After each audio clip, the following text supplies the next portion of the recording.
Seguindo com nossos estudos de disfunções, falaremos agora da disfunção externo-clavicular. A primeira disfunção que veremos será a disfunção de superioridade externo-clavicular, ou seja, estou falando para vocês que o meu extremo medial da clavícula, a palpação, a visualização, ele está mais alto. Como que isso funciona?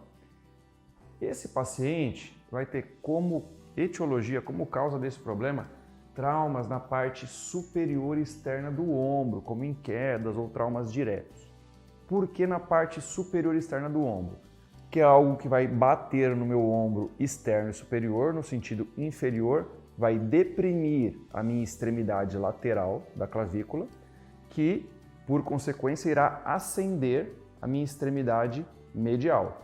Ou seja, esse eixo de movimento onde a parte lateral da clavícula desce, enquanto a parte medial sobe. Isso também pode ocorrer por trações violentas no membro superior, no sentido de puxar para baixo o braço desse indivíduo. E essa disfunção vai gerar uma tração sobre o ligamento costoclavicular, que, como já estudamos, essa unidade funcional, clavícula, primeira costela, fará com que a primeira costela tenha uma tendência de disfunção póstero-superior. Veja bem, gente, o ligamento costoclavicular ele é mais medial, mais para o centro do corpo, se a gente pegar e dividir a clavícula em partes. Como ele está na porção mais medial da clavícula, se a porção medial sobe, esse ligamento tracionará a primeira costela, que subirá junto com a clavícula. Por isso, uma disfunção póstero-superior. Sintomas que esse paciente apresentará ao chegar no seu consultório. Ele vai ter uma dificuldade ou dor para elevar o ombro. Por quê? Se no trauma meu ombro vem para baixo e a porção medial da clavícula sobe, quando ele for executar o movimento oposto, ele precisa o quê? Quando eu quero elevar o terço lateral da clavícula, a metade lateral, eu preciso que a minha porção medial desça.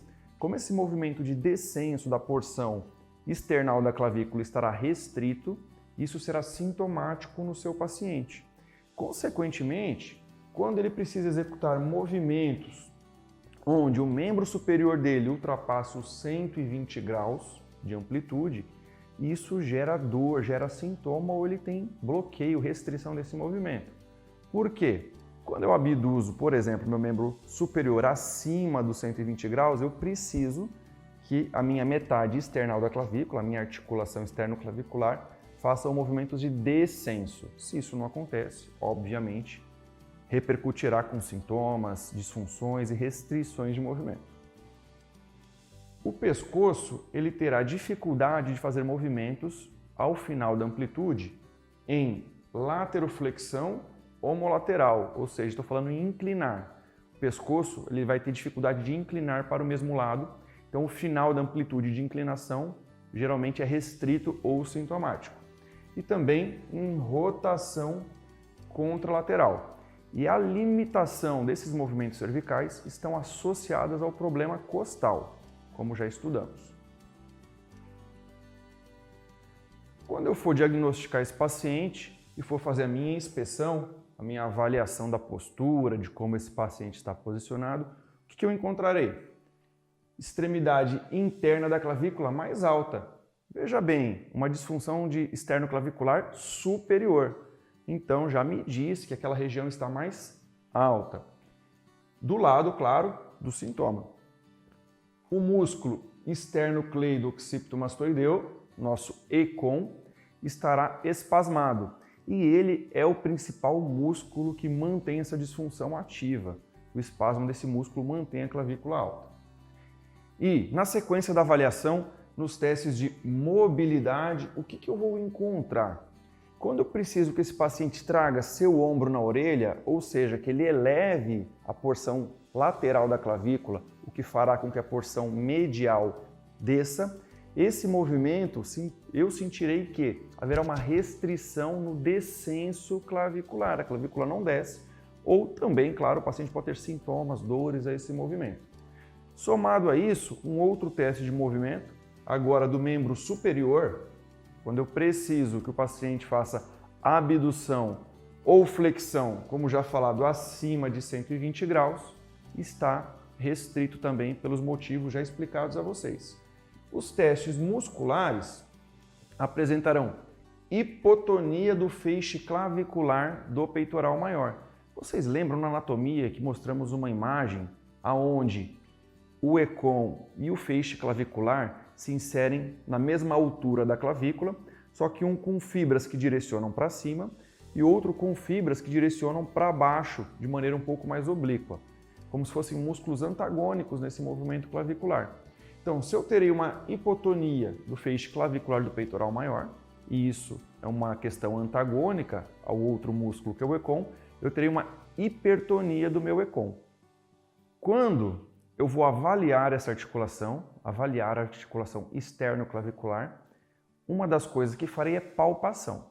Em uma articulação normal, então veja bem, gente, começaremos do normal para facilitar o alterado, ok? Numa articulação normal, o que eu tenho que encontrar? Eu encontro as clavículas praticamente alinhadas. Então, se eu coloco o meu dedo sobre a extremidade external da clavícula, os dedos encontrarão um alinhamento, como se um dedo apontasse para o outro. Quando o paciente apresenta disfunção dessa articulação, o que eu encontrarei?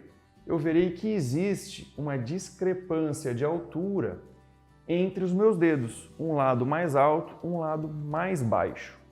E essa discrepância, essa diferença de alturas é de aproximadamente aí 5 milímetros. Isso não é uma regra, é só um valor aproximado, até porque pessoas de tamanhos diferentes terão amplitudes diferentes de movimento. Tá? Então os dois dedos não estão na mesma altura. Existe uma diferença, como já colocamos a vocês, e nos testes musculares eu encontrarei hipotonia do feixe clavicular do peitoral maior e uma hipertonia do meu ECOM, como já falado a vocês. O músculo subclávio também, por vezes, estará hipotônico, porque o vetor de movimento do músculo subclávio é de puxar a clavícula para baixo, e nesse caso a clavícula está superior. Assim como na aula de glenomeral vimos que existem alterações radiológicas que podem me dar noções, pistas, indicativos de disfunção, na disfunção externo-clavicular também posso ter esses achados radiológicos indicativos de disfunções externo-claviculares. Aonde num raio-x normal, numa radiografia normal, tem que haver um alinhamento dessa articulação e numa radiografia com alteração encontrarei um degrau, uma diferença, como colocamos, de aproximadamente 5 milímetros entre o lado com disfunção mais alto e o lado sem disfunção mais baixo. E aqui, para exemplificar a vocês, temos uma radiografia onde podemos ver as linhas que marcaram no topo da extremidade medial da clavícula, onde a gente vê deste lado aqui mais alto, indicando que há uma disfunção externo-clavicular nessa articulação. Notas, observações, coisas que temos que estar atentos quando vemos essa disfunção. Está frequentemente associada às rotações antero-posteriores da clavícula, como já estudamos no assunto de acrômio clavicular.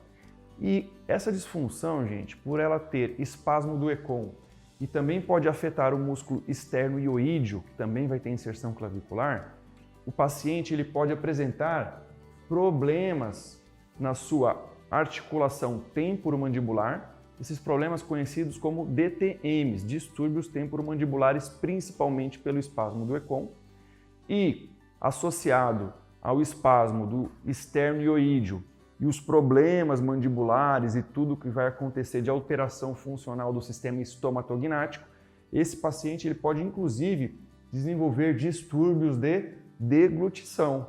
Paciente com dificuldade de deglutir, transtornos de deglutição, afetando aí a funcionalidade, a qualidade de vida desse paciente.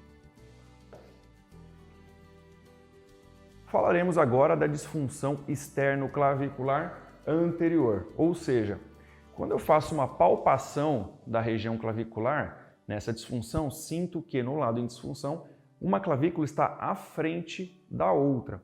Isso acontece pois a rotação da clavícula em torno do eixo external faz com que o extremo articular da clavícula gire, ficando mais saliente do lado em disfunção. Etiologia. O que vai causar esse problema, Diego? O impacto antero-posterior. Veja bem, na disfunção anterior falamos de impactos supero-inferiores como fatores principais, e agora é um antero-posterior, um choque de frente para trás, porque a retroposição, a retropulsão do meu ombro joga o meu extremo lateral da clavícula posterior, enquanto o extremo medial vai anterior. Então, os impactos antero-posteriores no ombro podem ocorrer por quedas, traumas diretos, enfim, várias situações. E, muito interessante também, gente, chicotes cervicais. Quando a gente tem um chicote cervical, o que é um chicote cervical? É quando sofremos um impacto brusco sobre o nosso corpo com o pescoço numa posição de relaxamento. Isso fará com que nossa cabeça faça um movimento de chicoteio, de chicote. Muito, muito comum em acidentes automobilísticos, especialmente pessoas que sofrem acidentes automobilísticos sem esperar o choque, são pegas de surpresa. E esse chicote cervical fará o quê?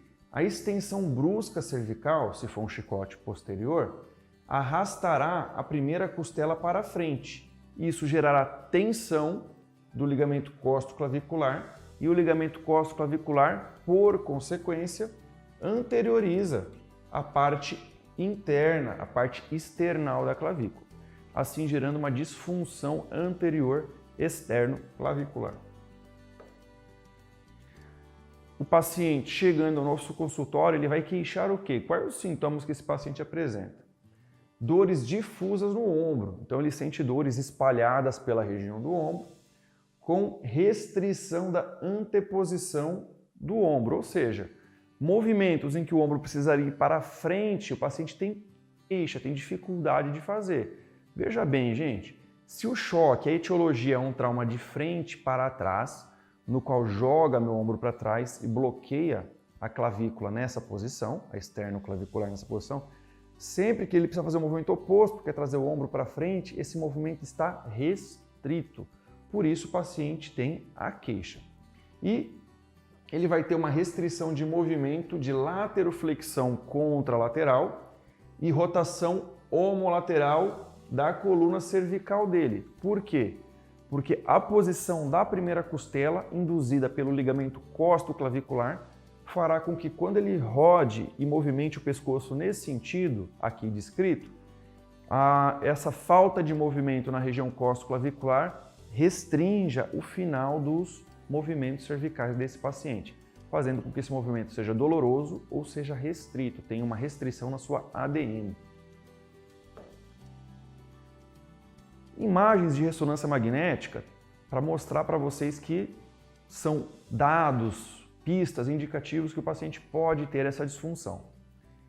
Olhem só que legal, quando eu olho a ressonância magnética aqui num corte axial, eu consigo ver o extremo clavicular dos dois lados e vejo que existe um desalinhamento entre o lado direito e esquerdo. Visto inclusive, gente, na região cutânea. Olha a pele desse paciente e olha como aqui ela faz uma saliência. Por ser uma região rasa, a gente não tem um músculo em cima da articulação externo-clavicular. Quando tem disfunção, é uma região que fica saliente, é relativamente fácil localizar e palpar essa articulação. E nas outras imagens são complementares a essa. Notem que em todas as imagens existe um escalonamento, um degrau de uma articulação em relação à outra.